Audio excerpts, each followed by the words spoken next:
Welcome to Kermode Uncut. If you're a regular here, you'll know that I've been going on for ages about William Friedkin's Sorcerer, a film which tanked when it first opened in 1977 and has now been reassessed and just recently came back into UK cinemas. Now, it's just come out on a beautiful Blu-ray, but I've been trying to encourage people to go and see it in the cinema. It's a film that you really need to see on the big screen. A year or so ago, we projected it at the Plaza in Truro, and it went down a storm. The audience didn't know what they were going to get, and they really, really loved it. Well, since Sorcerer started playing in UK cinemas and its selected screenings, you really have to look for them, it's had some brilliant responses. Here are just a few from people who've been to see the film and then have posted on Twitter. This is from Kieran Finnegan, just saw Sorcerer for the first time in a packed final show at the IFI Dublin. Stunning piece of work.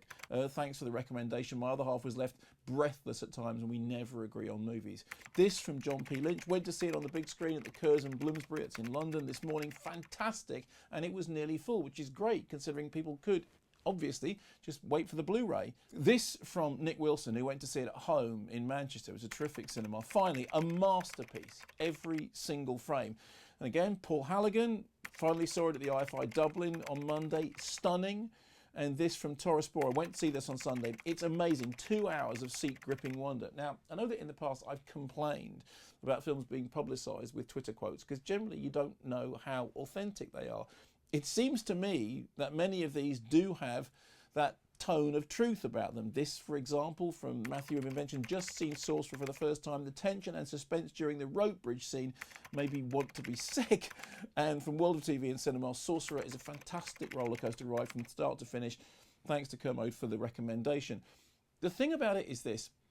Although you can now see it in a really beautiful Blu-ray, it does need to be seen on the big screen. Wonderfully, there have been some R-Screen screenings of it. You know, the R-Screen project, that if you want to have a film shown in your local cinema, you go to R-Screen and you see if you can get enough people to sign up to go and see it. That was the system that made My Feral Heart such a hit last year. Also, as a kind of side point to this, there is a new Tangerine Dream documentary coming out, which is called Revolution of Sound, which a couple of people I know have seen it and really, really liked it. Of course, Tangerine Dream did the score for Sorcerer. It's used sparingly, but it's very, very important. So I want to see that new Tangerine Dream documentary, and I'm going to go and see Sorcerer again on the big screen. I've only seen it the once on a big screen, and it was such a different experience to seeing it at home. I'm thrilled that the movie is done as well as it had, particularly considering that when it first opened, it did so badly. I interviewed William Friedkin in Strasbourg, and I said to him, at what point did you realise that Sorcerer was going to fail? And he said there was a critic for the LA Times called Charles Champlin, who had always been very nice about his films, and he went and bought the review, and he was walking up to his house in Bel Air, and he opened the newspaper, and the very first line of the review was, "What went wrong?"